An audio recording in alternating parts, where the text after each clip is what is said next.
Congress party को पूछना चाहता हूं, आपके घोषणा पत्र में सर्वे की बात है या नहीं है? राहुल बाबा देश के नाम में स्पष्ट करे।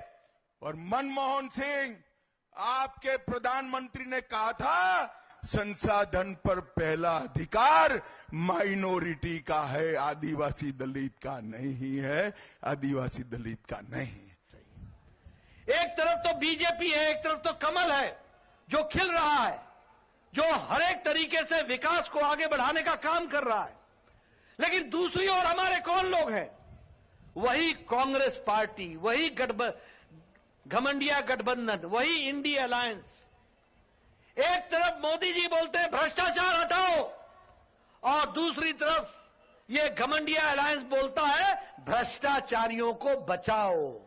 तो मैं कड़े शब्दों में इस तरह की बयानबाजी का निंदा करता हूं, क्योंकि आज उनके राष्ट्रीय अध्यक्ष नड्डा जी ने भी इस तरह की गलत बयानबाजी की। मैं चुनौती देता हूं कि कांग्रेस के घोषणा पत्र में कहीं ये दिखाएं कि अगर कहीं ये कुछ लिखा हुआ जो उन्होंने बोला है। सबसे पहले तो ये बात मैं रखना चाहता हूं। नंबर 2 बात कि 102 सीटों पर जो चुनाव हुआ उसमें इनकी स्थिति बहुत खराब है, चाहे उत्तर प्रदेश का हो चाहे दूसरे राज्यों का हो, इनकी हालत बहुत खराब है। इसलिए ये बेहद परेशान है। और जो राहुल जी कहते हैं कि 200 से नीचे सीट आएंगी, वही जो है अनुमान सबका है। हर तरफ से अनुमान, अब तो मीडिया के लोग भी कह रहे हैं, चुनाव विश्लेषक भी यही बात कहने लगे हैं कि इनकी हालत बहुत खराब है।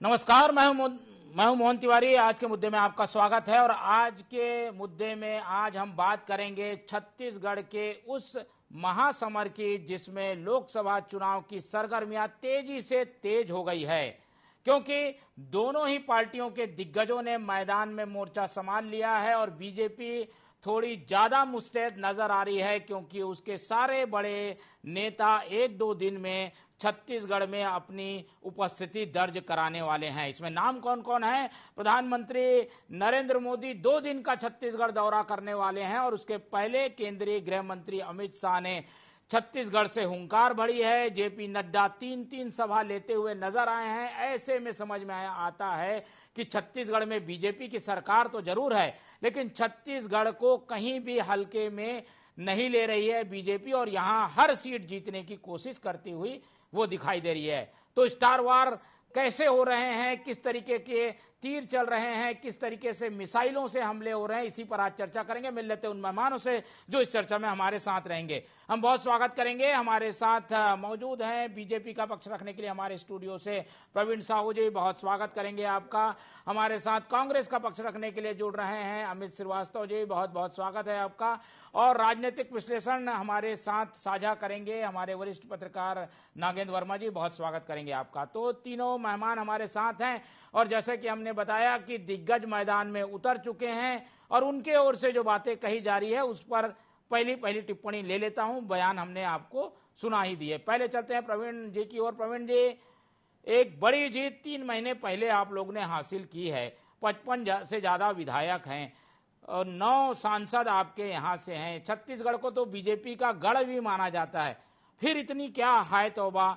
प्रधानमंत्री 2-2 दिन का दौरा कर रहे हैं, अमित शाह दूसरी बार आ रहे हैं, जेपी नड्डा दूसरी बार आ रहे हैं, 50 से ज्यादा बड़े नेताओं के दौरे आप करा रहे हैं। ये 11 सीटों के लिए इतनी हाय तौबा, क्या कहीं कुछ स्थिति गड़बड़ है, इसलिए ये सारी चीजें हो रही है? सबसे पहले भारत माता की जय कहूंगा। जय छत्तीसगढ़। आपके सम्मानित चैनल के सभी दर्शकों को मेरा नमस्कार प्रणाम। आदरणीय नागेंद्र जी, आदरणीय अमित जी, मोहन जी, आपको नमस्कार प्रणाम। देखिए, मैं कहना चाहता हूं कि देखिए हमारे लिए प्रत्येक सीट महत्वपूर्ण है, चाहे वो प्रदेश की 11 सीटों की बात करूं या कुल मिला के भारत के सभी संपूर्ण सीटों की बात करूं, प्रत्येक क्षेत्र हमारे लिए महत्वपूर्ण है, क्योंकि हम भारत के नवनिर्माण के लिए चुनाव लड़ रहे हैं। हमारे लिए ये सत्ता का चुनाव नहीं है, हमारे लिए जो है ये सेवा का अवसर प्राप्त करने का चुनाव है। क्योंकि जब भी हम सत्ता प्राप्त किए हैं, हमने भारत के विकास के लिए काम किया है। पिछले 10 वर्षों में अगर हमने देखा तो 7 नए IIT का निर्माण किया, 7 नए एम्स का, 15 नए एम्स का अपने स्थापना किए, 390 नए विश्वविद्यालय का अपने स्थापना किया, 300 से अधिक मेडिकल कॉलेज का स्थापना किया। तो बहुत सारे निर्माण कार्यों का जो हमने जो है स्थापना किया है। तो उसी निर्माण को आगे बढ़ाने के लिए, भारत की गाथा को आगे विश्व तक पहुंचाने के लिए हमें चुनाव को महत्वपूर्ण तौर पर लेते हैं। इसीलिए तो ये सवाल भी उठ रहा है प्रवीण जी, इतने काम कर दिए, इतनी चीजें हो गई, चुनाव भी आपके पक्ष में आ गया, फिर भी इतनी मेहनत, इतनी ज्यादा ताकत झोंकने की जरूरत क्यों पड़ रही है? देखिए, भारतीय जनता पार्टी ने परिश्रम की पराकाष्ठा, हम जो है देखिए पराक्रम पर विश्वास तो रखते ही हैं, साथ ही हम परिश्रम करते हैं क्योंकि हम धरातल पर काम करने वाली पार्टी है। हमारे पार्टी का ध्येय वाक्य यह है कि अंतिम पंक्ति के अंतिम व्यक्ति का विकास होना चाहिए। उसी विकास को लेकर हमारे देश के सर्वोच्च नागरिक, अगर मैं बात करूं प्रधानमंत्री जी, लगातार प्रयास करते आए हैं और उसी दिशा में इस प्रदेश में 2 दिन के दौरे पर आ रहे हैं। तो लगातार सिद्ध होता है कि प्रत्येक राज्य को यह महत्वपूर्ण मानते हैं। देखिए, अगर सीटों के हिसाब से देखा जाए, अगर मान लीजिए यूपी से तुलना करूं तो यूपी में 80 सीटें हैं, यहां पर 11 सीटें, लेकिन अगर किसी भी राज्य को बड़ा या छोटा दर्जा देकर ना देकर सबको समान दृष्टि से देखने का काम कोई करते हैं तो वो मोदी जी है। और देखिए, हमको अपने कार्यों पर विश्वास है, जो हमने काम किया है उसी कार्यों का हम बखान करने आए और जनता को यह भी बताने आए हैं कि कांग्रेस सरकार ने क्या किया, देश को बांटने का काम किया। आज वो जातिगत जनगणना के नाम से देश को फिर बांटने का प्रयास कर रहे हैं और ये वही कांग्रेस पार्टी है जो इंदिरा गांधी जी के नेतृत्व में कहती थी कि ना जात पर ना पात पर मुहर लगेगी हाथ पर। आज फिर से देश को बांटने का काम कर रहे हैं। मैं 14 की बात करता हूं, 2014 में जब इनके परिणाम इनके विपक्ष में आए थे, तब इनके कद्दावर नेता है ए के एंटनी, उनके रिपोर्ट में कहा गया था कि कांग्रेस पार्टी इसलिए हारी क्योंकि वो प्रो माइनॉरिटी है और एंटी मेजॉरिटी है। निश्चित रूप से इसका आशय यह है कि वो हिंदुओं के विरोध में थे। ये तो हम नहीं कह रहे, ए के एंटनी जी ने कहा। तो लगातार जो पार्टी हिंदुओं का अपमान करते आई है, चाहे उनके राष्ट्रीय अध्यक्ष के सुपुत्र की बात करूं जो कहते हैं कि सनातन धर्म की तुलना वो एड्स से करते हैं, मलेरिया से करते हैं, डेंगू से करते हैं, तो ऐसी विचारधारा से लड़ने के लिए हम लगातार अनवरत लड़ रहे हैं और आगे भी लड़ते रहेंगे। लेकिन हमारा ध्येय वाक्य है कि सबका साथ, सबका विकास, सबका विश्वास और सबका प्रयास भी। हम वोट देखिए पाते जरूर हैं लेकिन विकास सभी के लिए करते हैं। कुछ हो सकता है कि हमारे विरोधी हो, विचारधारा से हमारे विपरीत लोग हो सकते हैं, लेकिन जब भी हम सत्ता में आते हैं तो सभी का हम सेवा करते हैं। हम ये नहीं देखते कि किस वर्ग ने हमको वोट दिया या नहीं दिया। लेकिन यही कांग्रेस पार्टी जो केवल एक वर्ग विशेष को लेकर, एक धर्म विशेष को लेकर राजनीति कर इस देश को बांटने का काम करती है। ठीक, चलिए, आपने मुद्दे भी बता दिए और वजह भी बता दी कि आप लोग इतनी मेहनत कर क्यों रहे हैं। मेहनत करने में किसी को कोई रोक टोक नहीं है। कांग्रेस की ओर चलते हैं। कांग्रेस बीजेपी की तरह मेहनत करती हुई नहीं दिखाई देती अमित जी, इसकी क्या वजह है? हम देख रहे हैं कि इक्का दुक्का नेता आते हैं, सभाएं करते हैं, चले जाते हैं। इनके यहाँ देख रहे हैं लगातार हम कवरेज करने कहाँ जाएं, इसको लेकर हमको चिंता हो जाती है कि मोदी भी आ रहे हैं, शाह भी आ रहे हैं, नड्डा भी आ रहे हैं, चंदखुरी में सभा हो रही है। अभी कैसे मैनेज हो रहा है बीजेपी में, देखिए, और आप लोगों की स्थिति आप लोग खुद आकलन करिए। देखिए मोहन जी, आपको ये लोकसभा चुनाव ये कोई छोटा मोटा दशा और दिशा को तय होगा और निश्चित तौर पे मैं बता दूं कि करने वाला ये चुनाव है, क्योंकि आने वाली जो मताधिकार करेंगे वो आने वाली पीढ़ी के भविष्य को तय करेंगे। इस देश में लोकतंत्र का जो लगातार हत्या करने का प्रयास किया जा रहा है और जो इनके नेता कई सारे लोग बोल चुके हम संविधान बदलेंगे, ये उसको रोकने का प्रयास है। मैं आपको एक और चीज बताना चाहता हूं कि जिस प्रकार से पिछले 10 सालों से इस देश में बैठी हुई सरकार और वहां पर बैठे हुए हुक्मरानों ने इस देश की आत्मा को जो जख्म दिए हैं, मैं लोगों से निवेदन करूंगा कि अभी तो सिर्फ 102 सीटों में चुनाव हुए हैं। अत्यधिक मात्रा में वोट करें और अपने वोट के मलहम लगाकर इस देश में लोकतंत्र की जड़ें जो मजबूत है उसे बचाएं। और आपके माध्यम से एक और चीज कहना चाहता हूं मोहन जी कि जिस प्रकार से विश्व का सबसे बड़ा लोकतंत्र और चुनावी महाकुंभ का जो संकनाद हुआ है, ये आने वाले चुनाव का रिजल्ट का आगाज है। और मैं आपको कह दूं कि ये चुनाव होगा, 2 विचारधाराओं का चुनाव होगा। और जिस प्रकार से एक देश को बनाने वाली विचारधारा, एक देश को बिगाड़ने वाली विचारधारा, और जिस प्रकार से मैं आपके माध्यम से कह दूं, सिर्फ 5 प्रश्न मैं करना चाहूंगा कि जिस प्रकार से इनके 4 स्तंभ इन्होंने बनाए हैं मोहन जी, 4 स्तंभ में जैसे हमने युवाओं के लिए नौकरी पक्की करी या न्याय योजना में, किसानों को एमएसपी की गारंटी, हर महिला को लखपति 1 लाख रुपए जो 833 रुपए 8,333 रुपए, श्रमिकों को न्यूनतम 400 रुपए प्रतिदिन, और उसी प्रकार सुरक्षित संविधान और नागरिक के अधिकार। तो आज ये देश इस वक्त निर्णायक मोड़ पे खड़ा है मोहन जी।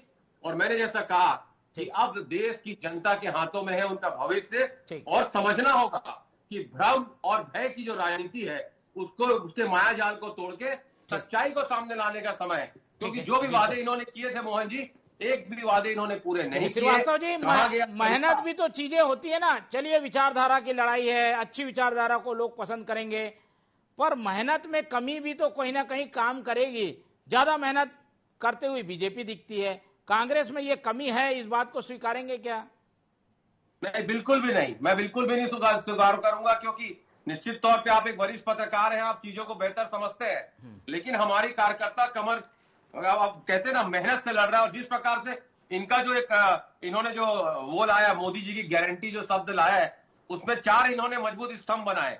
पहला, युवा शक्ति, नारी शक्ति, गरीब और किसान। युवा शक्ति, हर साल 2 करोड़ लोगों को रोजगार देना था, इन्होंने नहीं दिया। नारी शक्ति, हमने देखा है कि हमारी मातृ शक्ति जो हमारी खिलाड़ी बहनें थी, उसमें एक क्लॉज इन्होंने दिया है कि महिला खिलाड़ियों की सुरक्षा पर हम विशेष ध्यान देंगे। तो ये भी, इसमें भी फेल है ये। और उसी प्रकार से गरीब इनकी सरकार आने के बाद और गरीब हुआ है, अमीर और अमीर हुआ है। और किसान, 2022 तक किसानों की आय दुगनी करने का इन्होंने वादा किया था मोहन जी, लागत दुगनी कर दी इनके कार्यकाल में। 3 काले कानून आए किसानों के खिलाफ और बाद में इन्होंने वापस लिया। 750 किसानों की जान चले गई। तो ये किसान विरोधी सरकार है। जनता अब एक ही चीज कह रही है कि जनता को इंसाफ चाहिए और इस देश से बीजेपी का सुपड़ा साफ चाहिए। ठीक है, चलिए, जनता तय करेगी। अब चलते हैं नागेंद्र वर्मा जी से समझ लेते हैं कि आखिर छत्तीसगढ़ में हो क्या रहा है। छत्तीसगढ़ का चुनाव है, लेकिन यहाँ के मुद्दे नदारत हैं। लोकसभा चुनाव के दौरान आमतौर पर राष्ट्रीय मुद्दे तो आते हैं चर्चा में, लेकिन प्रदेश का मुद्दा भी गर्म होता है। लेकिन यहाँ इस बार ऐसा नहीं देखने को मिल रहा है। क्या ये बड़े नेताओं के ज्यादा दौरे की वजह से छत्तीसगढ़ के मुद्दे और नेता दब गए हैं? दिग्गज नेताओं की लड़ाई हमें देखने को मिल रही है। वर्मा जी, देखिए, ये बात तो आपने सही कही कि स्थानीय मुद्दे जो हैं वो दबे हुए हैं, लेकिन इसके पीछे कारण ये है कि संसद का चुनाव जो है वो एक अहम चुनाव है, बड़ा चुनाव है लोकतंत्र में, और इसमें राष्ट्र के जो मुद्दे हैं वो ज़्यादा प्रभावी रहते हैं। और राष्ट्र के मुद्दों को लेके ही तमाम मतदाता अपना मन बनाते हैं। और मुझे लगता है कि स्थानीय मुद्दे जो हैं उस पर राष्ट्रीय नेता भी आके उसी पे चर्चा कर रहे हैं। उन्होंने प्रदेश की तमाम समस्याओं पे, चाहे वो कांग्रेस हो या बीजेपी हो, दोनों इन्हीं पे बात करती है। यहाँ की बेरोजगारी पे, यहाँ के किसानों की समस्याओं पे, यहाँ नक्सलवाद पे, और प्रदेश कैसे विकसित हो जी, इन सारी बातों पे। अब रही बात, तो इस बार बीजेपी ने जो अपना बनाया है कि हमें 400 का आंकड़ा पार करना है, तो स्वाभाविक रूप से पूरा फोकस जो है उस आंकड़े पे है। और बीजेपी किसी भी तरीके से एक एक आंकड़े पे पूरी तरीके से गंभीरता से जुटी हुई है। वो कहीं भी एक भी सीट खोना नहीं चाहती। तो मुझे लगता है कि प्रदेश पे भी जो स्टार प्रचारक आ रहे हैं, दिग्गज आ रहे हैं, अभी आपने देखा कि गृह मंत्री आए, अमित शाह, जेपी नड्डा आए, आज योगी आदित्यनाथ आए, प्रधानमंत्री नरेंद्र मोदी स्वयं आने वाले हैं। तो स्वाभाविक रूप से पूरा फोकस प्रदेश में किसी भी तरीके से 11 सीटों को पूरे के पूरे अपने पाले में करने की कवायद नजर आ रही है। ठीक है, इसमें हम ये देखते हैं कि संविधान से जुड़े हुए मुद्दे, राष्ट्रीय स्तर के मुद्दे ज्यादा उठ रहे हैं। और आज तो इस विषय पर ज्यादा बात हुई कि कांग्रेस के घोषणा पत्र में क्या किसी से छीनकर किसी को देने की बात है, इसका जवाब भी आज कांग्रेस की ओर से आया है। इस तरीके के मुद्दे क्या जनता को टच करते हैं क्या, इसीलिए नेता इन्हीं की बात कर रहे हैं? देखिए, लगातार जब देश आज़ाद हुआ तब से तमाम मुद्दे जो हैं स्वाभाविक रूप से बुनियादी मुद्दे थे। उनके साथ साथ विकास की बहुत सारी चीज़ें बदलती गई, मायने भी बदले, विकास भी हुआ। बहुत सारी चीज़ें, कानून में भी ऐसी चीज़ें आई जो आज जिनका आकलन किया जा रहा है। बहुत सारी ऐसी नीतियां भी तत्कालीन दलों ने बनाई जिसको आज स्वीकार करने में कहीं अड़चने हैं। तो इन सब चीज़ों की समीक्षा करने के बाद जी, और जब आपने देखा होगा कि चुनाव के समय जब नेता बात करते हैं तो स्वाभाविक रूप से वो पुराने सारे डायरी के पन्ने खोले जाते हैं, वो सारे वक्तव्य पे बात होती है, तो लब्बोलुआब यही रहता है कि जनता के मूड को बदलने, अपने पक्ष में करने के लिए उन सारी चीजों को याद दिलाया जाए।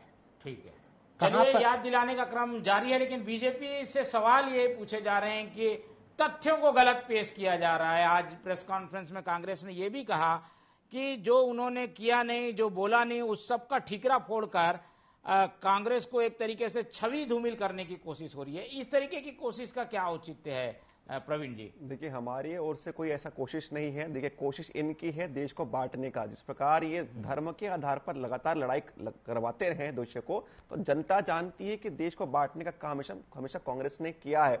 और आदरणीय मेरे बड़े भैया अमित जी कह रहे थे कि भ्रम और भय की राजनीति। मैं 75 की बार इसलिए बात करता हूं क्योंकि लोकतंत्र की हत्या आपने की थी। देखिए, मैं आदरणीय कबीर जी का एक दोहा कोट करना चाहूंगा। उस समय जो जनता जो कह रही थी, जिस प्रकार आपने काला अध्याय देश में इमरजेंसी के माध्यम से लगाया था, लोगों की नसबंदी की थी, लोगों को आपने जो है जिस प्रकार उनके लोगों के मूलभूत सुविधाओं, मूलभूत जो उनके अधिकार है उसको आपने रौंद दिया था, तब जनता मनी मन एक दोहा कह रही थी कि माटी कहे कुम्हार से तू क्या रंधे मोए, एक दिन ऐसा आएगा मैं रौंदूंगी तोहे। तो यही आज की जनता है जो परीक्षा का जो निश्चित रूप से प्रतीक्षा कर रही थी, किस प्रकार जनता को जो है कांग्रेस को जवाब देगी। तो आज जनता जो है इसी चीज का जो वेट कर रही थी कब चुनाव है। लेकिन आप लोग तो गलत ही बात बता देंगे तो जनता गलत समझ जाएगी। हमने कौन सी गलत बात बताया? बोलने वाले ज्यादा हैं। हमने कौन सी गलत बात बताया? जनता जानती है। देखिए, जो व्यक्ति धरातल पर काम करता है उसको धरातल की बात पता होती है। किस तरीके के आज जो भाषण दोनों जगह हुए, शाह जी के भी, नड्डा जी के भी,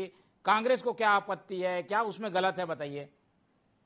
देखिए, दो बात मैं करता हूं। इन्होंने बात की परिवारवाद की, तो मैं आपके सामने ये दिखाना चाहता हूं कि बीजेपी के लोग जिस प्रकार से परिवारवाद की बात करते हैं, राजनाथ सिंह जी के लड़के को टिकट क्यों दी गई, रमन सिंह जी के लड़के को टिकट क्यों दी गई, वसुंधरा राजे जी के लड़के को टिकट क्यों दी गई, ऐसे अनगिनत, पंकजा मुंडे, पूनम महाजन, अनुराग ठाकुर, ऐसे अनगिनत नाम मेरे पास है। मैं आपके सामने एक आपको शो कर रहा हूं आपके जनता के लिए। देखिए, लगातार एक चार्ट हम लोगों ने बनाया है और ये तो एक चार्ट है, ऐसे कई चार्ट आपको जब हम कल बैठेंगे तो और भी मैं आपको दिखा सकता हूं। मोहन जी, इन्होंने परिवारवाद पे बात की और खुद परिवारवादी में सबसे ज्यादा यही लिप्त है। दूसरा चीज इन्होंने कही, जिस प्रकार भ्रष्टाचार की इन्होंने बात की, तो मैं आपको बता दूं कि असम से लेके महाराष्ट्र तक भ्रष्टाचार की जो लोग फ्रेंचाइजी बांट रहे हैं और रेड कारपेट बिछा के जो भ्रष्टाचारियों का वेलकम कर रहे हैं, और जिस प्रकार से अपनी ईडी, आईडी और सीबीआई के माध्यम से लगातार चंदा वसूली जो कर रहे थे ना, इलेक्ट्रोल बॉन्ड के माध्यम से फ्रेंचाइजी जिस प्रकार से बांटी जा रही थी, प्रीपेड, पोस्टपेड, और उसी प्रकार से सेल कंपनी के द्वारा ये चिट्ठा खुल चुका है मोहन जी। और अब लोग कहते हैं मोदी जी की गारंटी, मतलब है भ्रष्टाचारियों की सुरक्षा की गारंटी। दूसरी चीज इन्होंने कहा कि गारंटी, घोषणा पत्र का नाम ही इन्होंने दिया, और जितनी भी बार, बड़ा दुख होता है देश के सर्वोच्च पद पर बैठे हुए हमारे प्रधानमंत्री जी हैं, लेकिन वो झूठ फैला रहे हैं। और जनता तो जानती है कि लूट बूट झूठ की ये सरकार है। सत्ता बल, बहुबल और धन बल पे इनका विश्वास है। और जिस प्रकार से पूरी बीजेपी फर्स्ट फेज के बाद जहां 102 सीटों में चुनाव हुआ है, जहां 16 करोड़ लोगों ने वोट डाला है, मैं आपको बता दूं 21 राज्य की जनता ने जो अभी फर्स्ट फेज में वोट डाला है, वहीं से बीजेपी की पूरा फ्लैश हो गई है बीजेपी। और जिस प्रकार से जो ये लेवल प्लेइंग फील्ड हमको नहीं दे रहे थे, हमारे अकाउंट सीज कर रहे थे, तो विपक्षी नेताओं को जेल में डाला जा रहा था, और जिस प्रकार से लगातार प्रताड़ित करने का काम किया जा रहा था, इस देश की जनता ये सब चीजों को पसंद नहीं करती मोहन जी। और आने वाले समय में मैं आपको बता दूं कि हमारे और इनके विचारधारा में जो मैंने 5 चीज बस आपके लोकप्रिय चैनल के लिए, और आप जैसे वरिष्ठ पत्रकार और नागेंद्र भैया बैठे हैं, मेरी बात से पूरी तरीके से इत्तेफाक रखेंगे। देखिए, मैंने कहा जिस प्रकार से ये सबसे बड़ी पहली उम्मीद जनता को, हम गरीबों को हमसे उम्मीद है, और ये पूंजीपतियों के हाथ की कठपुतली है। उसी प्रकार जिस प्रकार से देश को हम सच बताते हैं, हमारे नेता राहुल गांधी सच बताते हैं, प्रधानमंत्री जहां जा रहे हैं झूठ बोल रहे हैं, जो भी बात वो कर रहे हैं झूठ बोल रहे हैं। बड़ा दुख होता है मुझे ये कहते हुए। एक आध उदाहरण तो बताइए, क्या झूठ बोल दिया उन्होंने? अभी क्या आपत्ति क्या है? जिस प्रकार से आज उन्होंने कहा कि कांग्रेस आएगी तो स्त्री धन ले लिया जाएगा, और आपका सोना जो है घर में रखा है वो ले लिया जाएगा। साहब, 65 साल इस देश की सेवा का अवसर प्रदेश देश की जनता ने हमें दिया है। किसी का सोना गया क्या? बल्कि लोगों का बढ़ा। मनरेगा के माध्यम से, योजनाओं के माध्यम से लोगों के घर में पैसे आए, लोगों की समृद्धि बढ़ी। और जिस प्रकार इनके कार्यकाल में तो आज सोने का रेट 75,000 पार कर गया है। दूसरा चीज मोहन जी, हम सबकी सुनते हैं, राहुल जी ने जब कन्याकुमारी से कश्मीर और महाराष्ट्र से लेकर मणिपुर तक जब पदयात्रा की, लोगों के बीच में वो गए और हमारा घोषणा पत्र जो हमारे 48 पेज का घोषणा पत्र जो आया है, जिसमें 10 न्याय और 25 गारंटी की हमने बात करी है, 10 विषयों में हमने उसे बांटा है और हमने पूरी जनता से बात करके उनकी आकांक्षाओं को उसमें रखा है। और ये क्या कहते हैं, मोदी जी की गारंटी। तो मैं आपको बता दूं कि हम तो मोहब्बत की दुकान खोलते साहब, ये नफरत बांटते फिरते हैं। चलिए, और हमारे मुद्दों में होता मुद्दों में आप लोग ऐसी चाशनी घोल रहे हैं जो कि झूठ भी हो सकती है और कांग्रेस इसी को मुद्दा बना दे रही है। जो तीर आप कांग्रेस पर छोड़ रहे थे वो पलटकर आप लोगों की ओर आ रहा है। देखिए, सबसे पहली बात तो मैं कहना चाहूंगा, आदरणीय अमित जी मेरे बड़े भैया हैं, बहुत वरिष्ठ प्रवक्ता हैं, लेकिन मैंने आज के वक्त में दो चीजें कह रहे हैं। मैंने परिवारवाद और भ्रष्टाचार की बात तो अभी तक कही नहीं थी। ये इनका मन का डर है। ये कह रहे हैं कि भाई आप लोग ने ऐसा कहा है कि मैंने वही कहा कि सोना छीन लिया जाएगा, आदरणीय मोहन जी, वही मैं कह रहा हूं। देखिए, मैंने तो अभी तक मैं कहा नहीं था, लेकिन वही कह रहा हूं। देखिए, ये इनका भय, देखिए इनको मालूम है कि ये परिवार वाली पार्टी इसे स्वीकार कर रहे हैं। देखिए, और रही बात भ्रष्टाचार की, तो जनता जानती है इस प्रदेश में क्या हुआ, देश में 65 सालों में किसने कितना भ्रष्टाचार किया, जनता जानती है। और देखिए, ये आज जो पूछ रहे हैं, देखिए सोने की बात कर रहे हैं आदरणीय अमित जी, आप बहुत वरिष्ठ प्रवक्ता हैं, मेरे बड़े भाई हैं, आप आज कह रहे हैं कि सोने का रेट बढ़ रहा है। मैं आपको बताना चाहता हूं कि सोने का रेट जो है भारत सरकार तय नहीं करती, अंतरराष्ट्रीय मापदंडों के आधार पर, सप्लाई और डिमांड के आधार पर तय होता है। और मैं तो कहना चाहता हूं कि यदि किसी व्यक्ति के घर पर सोना है, किसी मातृशक्ति के पास सोना है और सोने का दाम बढ़ रहा है तो अच्छी बात है। वो व्यक्ति जो है समृद्ध हो रहा है, परिवार समृद्ध हो रहा है, इस पर तो खुशी जाहिर करनी चाहिए। आप लोगों को भ्रमित कर रहे हैं, आपसे ऐसी अपेक्षा नहीं थी। घोषणा पत्र में कहां ऐसा लिखा है, कांग्रेस ने लिखा है क्या? मैं वही बता रहा हूं। देखिए, और रही बात, देखिए ये जो हमारे 4 जो मूलभूत हमारे जो सिद्धांत है, गरीब, युवा, अन्नदाता और जो हमारे जो नारी शक्ति है, देखिए क्या आपने कुछ काम इनके लिए किया? हमारी सरकार ने 25 करोड़ लोगों को जो है गरीबी रेखा से बाहर कर दिया, यानी आज वो गरीब नहीं है। युवाओं की बात करूं तो देखिए, आज भारत विश्व की तीसरी सबसे बड़ी स्टार्टअप इकोसिस्टम है। अन्नदाता की बात करूं तो प्रत्येक वर्ष जो है किसी हितग्राही के खाते में 6,000 रुपए पहुंच रहा है। ऐसे 11 करोड़ किसान है। श्रीवास्तव जी को जवाब देना चाहिए जी। की बात करूं तो देश में पहली बार नारी शक्ति वंदन अधिनियम के माध्यम से उनको आरक्षण का लाभ देने का काम हमने किया। और तो और जिस प्रकार मातृशक्ति की बात करूं तो उनकी अस्मिता की रक्षा के लिए 10 करोड़ से अधिक शौचालय हमने बनाए। उनके माहवारी की समस्या से जूझने वाली इस व्यवस्था के लिए हमने 1 रुपए में सैनिटरी पैड की व्यवस्था दी। और तो और मातृत्व अवकाश की जो सीमा है उसको 12 महीने से बढ़ा 12 माह था उसको बढ़ाकर हमने 26 माह कर दिया, 26 हफ्ते कर दिए। आपको जमा करिएगा। तो ये हमने प्रयास किए हैं लगातार। चलिए अमित जी को सुन लेते हैं। श्रीवास्तव जी, ये तो लंबी चौड़ी लिस्ट लेके बैठे हुए हैं, ये भी मानने के लिए तैयार नहीं कि आप लोग ने जो आरोप लगाए हैं वो सही हैं या उसमें क्या तथ्य है, उसे खारिज कर दिया इन्होंने सीधे। मैं बस इतना पूछ रहा हूं कि क्या दंतेश्वरी ये खारिज करने कोई नहीं, जनता इन्हें खारिज कर चुकी है, साहब मन बना ली है। आने वाले टाइम जनता खारिज कर देगी। दंतेश्वरी मैया का अपमान करके दंतेश्वर मैया कह रहे हैं। हम तो किसान ये जनता के बीच किस मुंह से वोट मांगेंगे? 16 लाख करोड़ रुपए उन्होंने है, उससे 24 साल तक मनरेगा के मजदूरों की पेमेंट हो था। उसी प्रकार से मैं आपको बता दूं, एक नया डाटा आया है और उस पर रोज जब से इनकी सरकार आई है किसान भाई त्रस्त है, रोज 30 से ज्यादा किसान भाई सुसाइड कर रहा है। ये तो इनका चाल चरित्र और चेहरा, जिस प्रकार से इन्होंने किसान भाइयों को क्या क्या नहीं कहा था। और ये बिल्कुल संवेदनहीन सरकार है साहब। और मैं तो बोल रहा हूँ ना, मुद्दों पे आप बात कर लीजिए, लोकतांत्रिक प्रक्रिया से आप लड़ाई लड़ लीजिए, लेकिन आप तो लेवल प्लेइंग फील्ड भी नहीं छोड़ना चाहते। आप इतनी घबराहट है, जो आ रहा है आन दो। एक तरफ आप भ्रष्टाचारियों की बात करते हो, उनके आरोप लगाते हो। नागेंद्र जी की एक टिप्पणी ले लेते हैं। वर्मा जी, ये जो पूरी स्थितियां बन रही है, इसे आप छत्तीसगढ़ के नजरों में देखें तो ये लड़ाई तो केंद्र स्तर पे चली रही है, छत्तीसगढ़ में क्या होता हुआ दिख रहा है? स्टार वार जो हो रहा है, बड़े नेताओं का आना हो रहा है, उससे भी क्या जनता का मन बदलता है क्या? इतने बड़े नेता बार बार आएंगे तो उससे क्या असर पड़ेगा क्या जनता पे? देखिए, समय बहुत बदल रहा है, तेजी से बदल रहा है। आम मतदाता जो है वो बहुत जागरूक हो रहा है और वो सारे दलों की बात को सुनता है, समझता है और अपने तौर तरीके से उसका विश्लेषण करता है। 5 साल में एक बार उसके पास एक बड़ी ताकत आती है, उसको अपने मत का प्रयोग करना होता है और उसको बहुत सोच समझ के करना होता है। तो स्वाभाविक रूप से वो इसका उपयोग करने जा रहा है। अब रही बात हम देखें तो बीजेपी जो है अभी तक एनडीए जो है वो अपनी एक ताकत के साथ सत्ता में थी, तो स्वाभाविक रूप से उन्होंने 400 का एक आंकड़ा बना के रखा है अपना मिशन कि हमें 400 पार करना है। वहीं दूसरी तरफ कांग्रेस की बात करें तो उनके साथ जो सहयोगी दल हैं उनकी जो स्थिति है, आज उन्होंने अपने आप को आम मतदाता के विवेक विश्वास पे छोड़ा है और एक तरीके से उनके पास वो टारगेट नहीं है क्योंकि उनको सिर्फ पाना है, उनके पास खोने को कुछ नहीं है। बीजेपी के पास खोने को है, इसलिए वो पूरी ताकत लगा के आम मतदाताओं के बीच अपने को स्थापित करने में जुटी हुई है। तो मुझे लगता है कि ये जो मुद्दे होते हैं तमाम, उसका विश्लेषण जो है आम मतदाता बहुत सूझबूझ से करता है और अपने विवेक से प्रयोग करता है और अभी कह पाना मुश्किल है कि किसके पाले में उनका मत जा रहा है। ठीक है, तो प्रचार की आंधी से कोई फर्क नहीं पड़ता, जनता अपने स्तर पे अपने नजरिए से सब कुछ तय करती है। मुद्दे वाली बात को छोड़ते हैं, विषय पे आते हैं। अमित जी, ये लंबी हो जाएगी बहस, ऐसे में हम ये जानना चाहते हैं कि प्रचार युद्ध में अब कांग्रेस किसको किसको उतारेगी। इधर से तो सारे दिग्गज योद्धा जो हैं वो मैदान में उतर गए हैं, आप लोगों के पास कौन से पत्ते हैं? नहले पे दहला कैसे होगा?